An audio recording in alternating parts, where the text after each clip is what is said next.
कब, क्यों और कैसे डूबी द्वारका?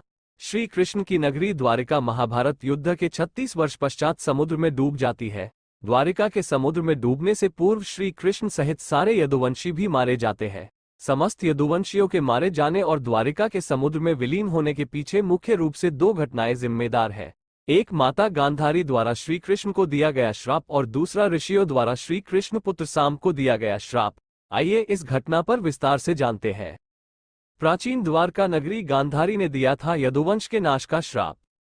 महाभारत युद्ध की समाप्ति के बाद जब युधिष्ठिर का राजतिलक हो रहा था तब कौरवों की माता गांधारी ने महाभारत युद्ध के लिए श्रीकृष्ण को दोषी ठहराते हुए श्राप दिया कि जिस प्रकार कौरवों के वंश का नाश हुआ है ठीक उसी प्रकार यदुवंश का भी नाश होगा। ऋषियों ने दिया था साम को श्राप। महाभारत युद्ध के बाद जब 36वां वर्ष आरंभ हुआ तो तरह तरह के अपशकुन होने लगे। एक दिन महर्षि विश्वामित्र, कण्व, देवर्षि नारद आदि द्वारका गए। वहां यादव कुल के कुछ नवयुवकों ने उनके साथ परिहास मजाक करने का सोचा। वे श्रीकृष्ण के पुत्र साम को स्त्री वेश में ऋषियों के पास ले गए और कहा कि ये स्त्री गर्भवती है, इसके गर्भ से क्या उत्पन्न होगा। ऋषियों ने जब देखा कि ये युवक हमारा अपमान कर रहे हैं तो क्रोधित होकर उन्होंने श्राप दिया कि श्रीकृष्ण का ये पुत्र वृष्णि और अंधकवंशी पुरुषों का नाश करने के लिए एक लोहे का मूसल उत्पन्न करेगा, जिसके द्वारा तुम जैसे क्रूर और क्रोधी लोग अपने समस्त कुल का संहार करोगे। उस मूसल के प्रभाव से केवल श्रीकृष्ण व बलराम ही बच पाएंगे। श्रीकृष्ण को जब ये बात पता चली तो उन्होंने कहा कि ये बात अवश्य सत्य होगी। समुद्र में डूबे हुए द्वारका नगरी के अवशेष। मुनियों के श्राप के प्रभाव से दूसरे दिन ही साम ने मूसल उत्पन्न किया। जब ये बात राजा उग्रसेन को पता चली तो उन्होंने उस मूसल को चुरा कर समुद्र में डलवा दिया। इसके बाद राजा उग्रसेन व श्रीकृष्ण ने नगर में घोषणा करवा दी कि आज से कोई भी वृष्णि व अंधकवंशी अपने घर में मदिरा तैयार नहीं करेगा। जो भी व्यक्ति छिपकर मदिरा तैयार करेगा उसे मृत्युदंड दिया जाएगा। घोषणा सुनकर द्वारकावासियों ने मदिरा नहीं बनाने का निश्चय किया। द्वारका में होने लगे थे भयंकर अपशकुन। इसके बाद द्वारका में भयंकर अपशकुन होने लगे। प्रतिदिन आंधी चलने लगी। चूहे इतने बढ़ गए कि मार्गों पर मनुष्यों से ज्यादा दिखाई देने लगे। वे रात में सोए हुए मनुष्यों के बाल और नाखून कुतर कर खा जाया करते थे। सारस उल्लुओं की और बकरे गीदड़ों की आवाज निकालने लगे। गायों के पेट से गधे, कुत्तियों से बिलाव और नेवलियों के गर्भ से चूहे पैदा होने लगे। उस समय यदुवंशियों को पाप करते शर्म नहीं आती थी। अंधकवंशियों के हाथों मारे गए थे प्रद्युम्न।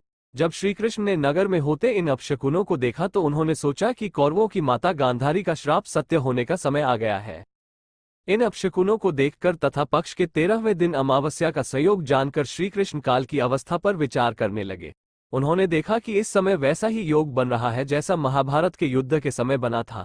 गांधारी के श्राप को सत्य करने के उद्देश्य से श्रीकृष्ण ने यदुवंशियों को तीर्थयात्रा करने की आज्ञा दी। श्रीकृष्ण की आज्ञा से सभी राजवंशी समुद्र के तट पर प्रभास तीरथ आकर निवास करने लगे। प्रभास तीरथ में रहते हुए एक दिन जब अंधक व वृष्णि वंशी आपस में बात कर रहे थे तभी सात्यकी ने आवेश में आकर कृतवर्मा का उपहास और अनादर कर दिया। कृतवर्मा ने भी कुछ ऐसे शब्द कहे कि सात्यकी को क्रोध आ गया और उसने कृतवर्मा का वध कर दिया। ये देख अंधकवंशियों ने सात्यकी को घेर लिया और हमला कर दिया। सात्यकी को अकेला देख श्रीकृष्ण के पुत्र प्रद्युम्न उसे बचाने दौड़े। सात्यकी और प्रद्युम्न अकेले ही अंधकवंशियों से भिड़ गए, परंतु संख्या में अधिक होने के कारण वे अंधकवंशियों को पराजित नहीं कर पाए और अंत में उनके हाथों मारे गए। यदुवंशियों के नाश के बाद अर्जुन को बुलवाया था श्रीकृष्ण ने। अपने पुत्र और सात्यकी की मृत्यु से क्रोधित होकर श्रीकृष्ण ने एक मुट्ठी एरका घास उखाड़ ली। हाथ में आते ही वह घास वज्र के समान भयंकर लोहे का मूसल बन गई। उस मूसल से श्रीकृष्ण सभी का वध करने लगे। जो कोई भी वह घास उखाड़ता वह भयंकर मूसल में बदल जाती। ऐसा ऋषियों के श्राप के कारण हुआ था।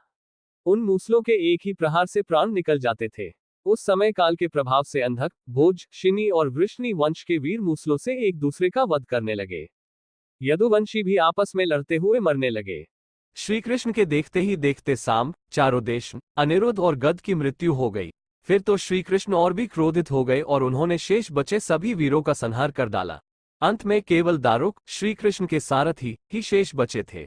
श्रीकृष्ण ने दारुक से कहा कि तुम तुरंत हस्तिनापुर जाओ और अर्जुन को पूरी घटना बताकर द्वारका ले आओ। दारुक ने ऐसा ही किया। इसके बाद श्रीकृष्ण बलराम को उसी स्थान पर रहने का कहकर द्वारका लौट आए। बलराम जी के स्वधाम गमन के बाद ये किया श्रीकृष्ण ने। द्वारका आकर श्रीकृष्ण ने पूरी घटना अपने पिता वसुदेव जी को बता दी। यदुवंशियों के संहार की बात जानकर उन्हें भी बहुत दुख हुआ। श्री कृष्ण ने वसुदेव जी से कहा कि आप अर्जुन के आने तक स्त्रियों की रक्षा करें।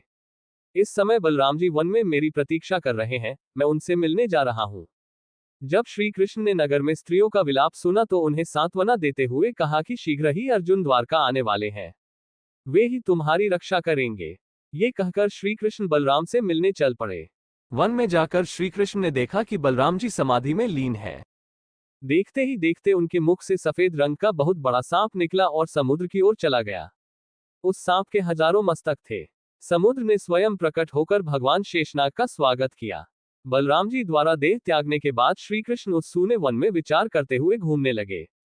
घूमते घूमते वे एक स्थान पर बैठ गए और गांधारी द्वारा दिए गए श्राप के बारे में विचार करने लगे। देह त्यागने की इच्छा से श्री कृष्ण ने अपनी इंद्रियों का संयमित किया और महायोग समाधि की अवस्था में पृथ्वी पर लेट गए। ऐसे त्यागी श्री कृष्ण ने देह जिस समय भगवान श्री कृष्ण समाधि में लीन थे, उसी समय जरा नाम का एक शिकारी हिरणों का शिकार करने के उद्देश्य से वहां आ गया। उसने हिरण समझकर दूर से ही श्री कृष्ण पर बाण चला दिया। बाण चलाने के बाद जब वह अपना शिकार पकड़ने के लिए आगे बढ़ा तो योग में स्थित भगवान श्री कृष्ण को देखकर उसे अपनी भूल पर पश्चाताप हुआ। तब श्री कृष्ण को उसे आश्वासन दिया और अपने परमधाम चले गए। अंतरिक्ष में पहुंचने पर इंद्र, अश्विनी कुमार, रुद्र, आदित्य, वसु, मुनि आदि सभी ने भगवान का स्वागत किया। इधर दारुक ने हस्तिनापुर जाकर यदुवंशियों के संहार की पूरी घटना पांडवों को बता दी। ये सुनकर पांडवों को बहुत शोक हुआ। अर्जुन तुरंत ही अपने मामा वसुदेव से मिलने के लिए द्वारका चल दिए। अर्जुन जब द्वारका पहुंचे तो वहां का दृश्य देखकर उन्हें बहुत शोक हुआ। श्री कृष्ण की रानियां उन्हें देखकर रोने लगी। उन्हें रोता देखकर अर्जुन भी रोने लगे और श्री कृष्ण को याद करने लगे। इसके बाद अर्जुन वसुदेव जी से मिले। अर्जुन को देखकर वसुदेव जी बिलख बिलख रोने लगे। वसुदेव जी ने अर्जुन को श्री कृष्ण का संदेश सुनाते हुए कहा कि द्वारका शीघ्र ही समुद्र में डूबने वाली है, अतः तुम सभी नगरवासियों को अपने साथ ले जाओ। अर्जुन अपने साथ ले गए श्री कृष्ण के परिजनों को। वसुदेव जी की बात सुनकर अर्जुन ने दारुक से सभी मंत्रियों को बुलाने के लिए कहा। मंत्रियों के आते ही अर्जुन ने कहा कि मैं सभी नगरवासियों को यहां से इंद्रप्रस्थ ले जाऊंगा, क्योंकि शीघ्र ही इस नगर को समुद्र डुबा देगा। अर्जुन ने मंत्रियों से कहा कि आज से 7वें दिन सभी लोग इंद्रप्रस्थ के लिए प्रस्थान करेंगे, इसलिए आप शीघ्र ही इसके लिए तैयारियां शुरू कर दें। सभी मंत्री तुरंत अर्जुन की आज्ञा के पालन में जुट गए। अर्जुन ने वह रात श्री कृष्ण के महल में ही बिताए। अगली सुबह श्री कृष्ण के पिता वसुदेव जी ने प्राण त्याग दिए। अर्जुन ने विधि विधान से उनका अंतिम संस्कार किया। वसुदेव जी की पत्नी देवकी, भद्रा, रोहिणी व मदिरा भी चिता पर बैठकर सती हो गईं। इसके बाद अर्जुन ने प्रभास तीर्थ में मारे गए समस्त यदुवंशियों का भी अंतिम संस्कार किया। 7वें दिन अर्जुन श्री कृष्ण के परिजनों तथा सभी नगरवासियों को साथ लेकर इंद्रप्रस्थ की ओर चल दिए। उन सभी के जाते ही द्वारका नगरी समुद्र में डूब गई। ये दृश्य देखकर सभी को बड़ा आश्चर्य हुआ।